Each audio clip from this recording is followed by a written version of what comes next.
Social media is making us more fragile, fake, and toxic than ever before. The impact it's having on our identities is frightening, and we really need to talk about it.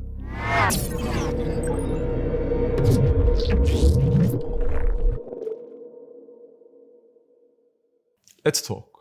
On any given day, we're exposed to hundreds and thousands of profiles. We observe their lifestyles, activities, fashion choices, senses of humor, and even their opinions, beliefs, and moral stances.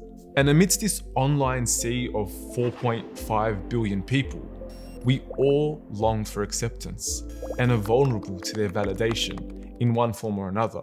And this is having a lasting impact on our identities and who we are. How? Well, it all comes down to the way social media works. You see, to build a successful profile or identity on social media, you need to gain likes, shares, and engagement. This is generally achieved by appeasing to what your online audience of friends and followers finds popular, and also conforming to what the algorithm wants. For example, if X is popular, you must promote X. Women's rights are important. They actually are. It's just an example. In doing so, your audience will reward you with likes and shares and comments, while the algorithm will further your engagement and push you onto the news feeds and timelines of others, all of which releases dopamine in your brain and biologically motivates you to continue the process again and again. Women's rights are very important. They are extremely important and dear to me. You get the point. Now, this entire cycle pretty much creates echo chambers online, where people keep posting content that is popular amongst their circle, which pleases their audiences and the algorithm. Now, this of course is nothing wrong when it's delivering you good quality content like OnPath Network and others, but the issue arises when it begins to deliver content that's actually harmful. I mean, the algorithm doesn't care if what you're posting is beneficial or increases people's spiritual or moral fulfillment. It doesn't even care where you stand on the side of a conversation. You could be on the right or the left. It doesn't matter. It only cares that what you're posting is attractive enough to keep people glued to their screens. And this is precisely where the problem lies. Having a formula that drives a successful online identity based on popularity is no way indicative of a person's value or worth. I mean, you could be posting content that leads to anxiety and depression amongst young girls, which most popular profiles are currently doing, yet still maintain a successful online identity. You could even be a complete fraud and parade empty moral slogans all across your page and still achieve a successful online identity, attracting large audiences and being favored by the algorithm. All this, and I still haven't even touched the most dangerous of threats of all. You see, striking research shows that the algorithm has proven to favor content that is more polarizing and negative in nature, simply because such content is more popular and engaging. Misinformation, angry content is enticing to people and keeps them on the platform. So for us, it's no longer enough to say women's rights are important, but rather men are trash. Men are really bad. I hate men so much. Please like my post. And we're actually rewarded for such behavior with likes, shares, further engagement, and of course, more dopamine encouraging us to continue the process. It's no wonder we're seeing a rise in anger, hatred, and division online, even amongst Muslims themselves. Online, we're becoming more toxic than ever before.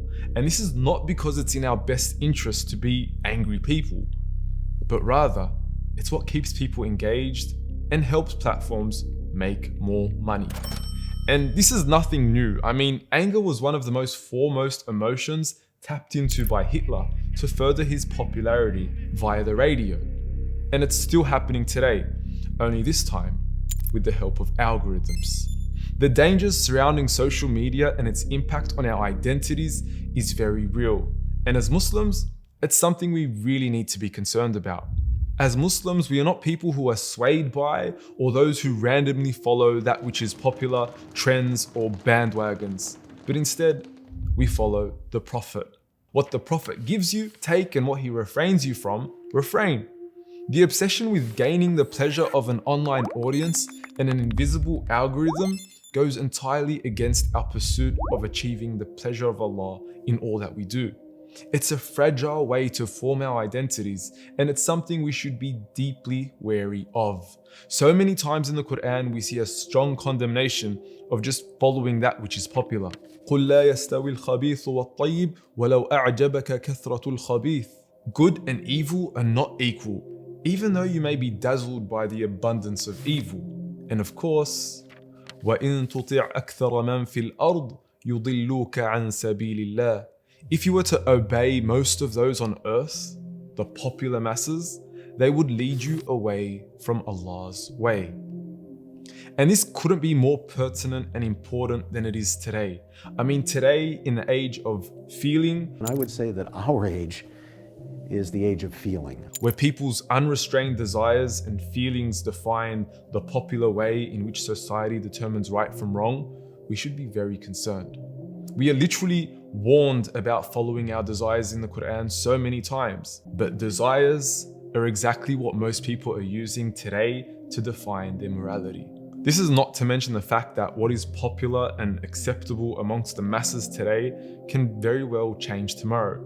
That which will bring you audiences and the pleasure of people today can very well have you cancelled tomorrow. This is why it's crucial for us as Muslims to develop our identities without the hidden manipulative pressures of social media and algorithms. We need to establish our roots in who we are before diving into the wild world of social media. We need to study our religion, Islam, find out who we are as Muslims, what are our principles, what are our values, away from the pressures of algorithms. We are bombarded with so many worldviews, philosophies, opinions, and doubts online that are popular and accepted to the masses. We need to know how to deal with them as Muslims. And once again, I don't deny that social media can also have a positive impact on our identities when it's used correctly and when we are exposed to and interact with the right people with the right thoughts and ideas. But the dangers are still very genuine, and it's something we need to be wary of. I ask Allah to make us of those who follow the Prophet ﷺ and not popularity. Those who seek the pleasure of Allah and not the pleasure of audiences and algorithms. Ameen. If you enjoyed this video along with all the other content that OnePath Network produces, please support us so we can create more beneficial content for the world. Go to onepathnetwork.com and you can support us from as little as $1 a day. Jazakumullah khair for your support.